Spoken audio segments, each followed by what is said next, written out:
आदाब, सलाम और बहुत-बहुत इस्तकबाल आदाब उर्दू के इस शो में। और हमारे साथ आज जो ख़ास मेहमान हैं वो मुल्तान से है।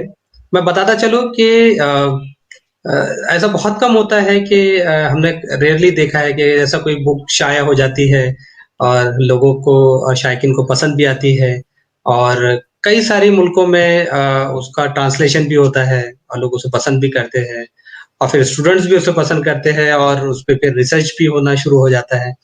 तो ऐसा ही कुछ एक किताब जो हाल-फिलहाल में शाया हुई है, वो है अल्लाह मियां का कारखाना। ये उर्दू का एक नॉवेल है, जिसे मोहसिन खान साहब ने लिखा है और काफ़ी पसंद किया जा रहा है।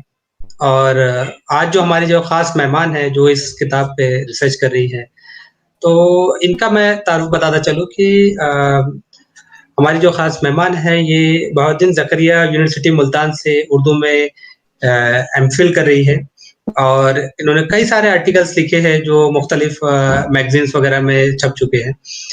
तो मैं इस्तकबाल करता हूँ हमारी आज के ख़ास मेहमान से, अक़सा अब्बास जी से। आपका बहुत-बहुत इस्तकबाल है।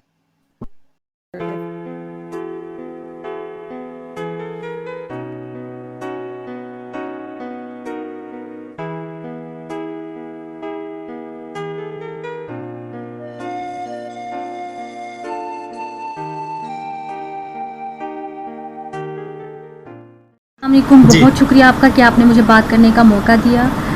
मैं नावल अल्लाह मियां के कारखाने पर तहकीकी काम कर रही हूँ। ये मेरा एमफिल का तहकीकी मौजू है।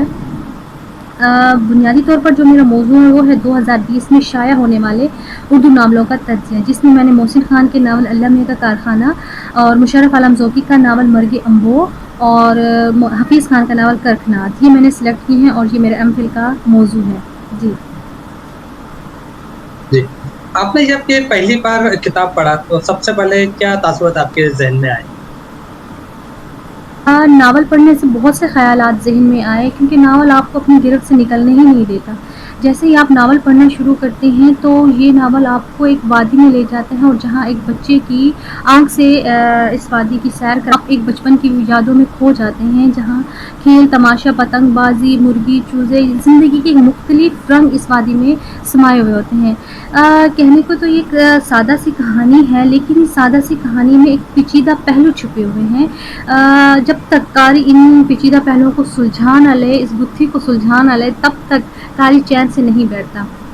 ये एक बच्चे की कहानी है, जिसमें इस बच्चे की ज़ुबानी ज़िंदगी के फ़लसफ़े को बयान किया गया है कि ज़िंदगी में खुशी, गमी, दुख, सुख सब कुछ होता है। जिब्रान ने किस तरह अपनी ज़िंदगी में मुश्किलात को बर्दाश्त किया और गुर्बत ने उसे क्या कुछ करने पर मजबूर कर दिया। उसकी आरज़ुएँ, उसकी ख्वाहिशें सब कुछ ख़त्म हो गई और इसके ज़िंदगी के जो आज़माइशी लम्हात हैं वो एक तल्ख़ हकीकत है। एक तल्ख़ हकीकत ये भी है कि जिसके माँ बाप नहीं होते, ये दुनिया उसके लिए जहन्नुम से भी बदतर हो जाती है। अगर मैं इस नावल को मुख्तसर बयान करूँ तो ये एक ऐसे बच्चे की कहानी है जिसकी ज़िंदगी ख्वाब देखते गुजरी है, जिसकी आरज़ुएँ, ख्वाहिशें पतंग बनकर आसमान पर मंडलाती हैं, लेकिन जल्द ही किसी मांझे से कट कर नाउमीदी में खो जाती हैं। ये एक ऐसे बच्चे की कहानी है जो खुली फ़िज़ाओं में उड़ना चाहता है, ज़िंदगी को जीना चाहता है, लेकिन जल्द ही उसकी ज़िंदगी ख़त्म हो जाती है, क्योंकि आप चाहे जितनी ही कोशिशें कर लो, होगा वही जो अल्लाह मियां चाहेंगे। इसलिए दुनिया अल्लाह मियां का कारखाना है, यहाँ हम उसके कारीगर हैं। तो उसकी मर्ज़ी, जिसको जितना चाहे दे, जिससे जितना चाहे ले, ये उसकी मर्ज़ी है। यहाँ ये एक जुमला है, नुसरत ने अपनी माँ से पूछा कि अल्लाह मियां ने किसी को अमीर और किसी को गरीब क्यों बनाया है? तो यहाँ मोहसिन खान ने इतने खूबसूरत अंदाज में जवाब दिया कि अल्लाह मियां ने किसी को अमीर, किसी को गरीब नहीं बनाया। हर किसी को हाथ पैर और समझ बूझ दे दी है कि वो उससे जितना उससे काम बनता है वो ले और उससे उतना ही उसे। इस जुमले के ज़रिए मोहसिन खान ने नौजवान नस्ल को पैगाम दिया है कि जब तक आप मेहनत नहीं करेंगे, तब तक अल्लाह आपकी मदद नहीं करेगा। हम अल्लाह से शिकवा नहीं कर सकते कि उसने हमें गरीब क्यों बनाया है। इस नावल के ज़रिए मोहसिन खान ने माशरे की सफाकियों को बयान किया है। हम एक बच्चे के ज़रिए समाजी और माशरती बेहिसी को देखते हैं। अगर हम किरदारों की बात करें तो मोहसिन खान ने محسن خان کا ہر کردار ہر ایک نگین کی طرح فٹ ہوتا ہے اس ناول میں ولید نامی کردار جو کہ جبران کا والد ہے اور وہ تبلیغی جماعت سے وابستہ ہے اور تبلیغ میں جانے کے لیے وہ اپنے گھر کو اکیلا چھوڑ کر چلا جاتا ہے. وہ اللہ کے سہارے اپنے گھر والوں کو اکیلا چھوڑ کر چلا جاتا ہے. وہ دنیاوی تعلیم کے سخت خلاف ہے. اسی وجہ سے اس نے نہ خود تعلیم حاصل کی اور نہ ہی اپنے بچوں کو تعلیم دلائی اور اسی وجہ سے وہ اپنے بھائی سے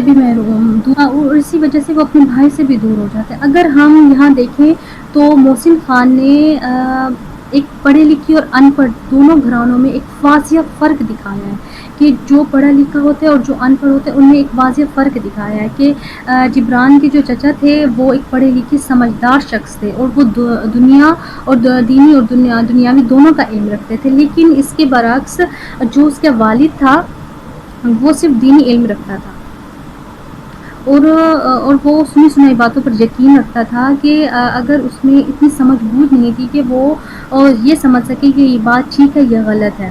اور یہی وہ لوگ ہوتے ہیں جو اپنے آپ کو مہذب پرہیزگار اور سمجھتے ہیں اور دوسروں کو غلط سمجھتے ہیں. یہ صرف اللہ ہی جانتا ہے کہ کون اچھا ہے اور کون برا. ہم کسی کو اچھا یا کسی کو برا نہیں کہہ سکتے. اس ناول کا جو جی، جی، خوبصورت ترین حصہ ہے وہ ہے خدا اور انسان کا مکالمہ. اس مکالمے کے ذریعے محسن خان نے انسان کا خدا پر اعتماد دکھایا ہے کہ اگر آپ کو خدا پر یقین ہے تو آپ آمنے سامنے بیٹھ کر اپنے خدا سے بھی باتیں کر سکتے ہیں. اگر میں اس ناول کے بارے میں کہنے بیٹھوں تو شاید یہ وقت بہت کم ہے کہ اس ناول میں بے شمار پہلو چھپے ہوئے ہیں. مذہب کا پہلو، سماجی اخلاقیات، معاشرتی تعلیم کا پہلو چھپا ہوا ہے، تعلیم کا پہلو اور اس کے علاوہ جنسی پہلو بھی ہے اس میں. جی. ہندوستان اور پاکستان کا کلچر الگ بھی ہے اور سیم بھی ہے. تو رائٹر نے آپ کی کس طرح مدد کی اس ہے میں اسے ہندوستان سمجھنے اور کے لیے؟ پاکستان کا کلچر نہیں دکھایا گیا کیونکہ اب میں پاکستان میں رہتی ہوں تو مجھے ایسا لگتا ہے کہ یہ ایک پاکستان کے ایک گاؤں کی کہانی ہے. تو اس میں محسن خان نے ہندوستان اور پاکستان کے کلچر کو نہیں دکھایا. جی. آپ کا ریسرچ ابھی کہاں تک کون سے اسٹیج پہ پہنچا ہے؟ سرچ ابھی کر رہے ہیں تو ابھی لکھنا باقی ہے. سارا کچھ ہو گیا انشاءاللہ، بس لکھنا باقی ہے، وہ بھی ہو جائے گا بہت جلد. جی.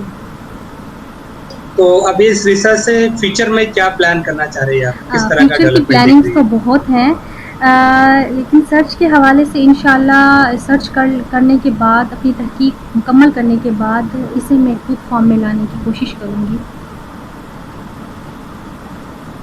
جی.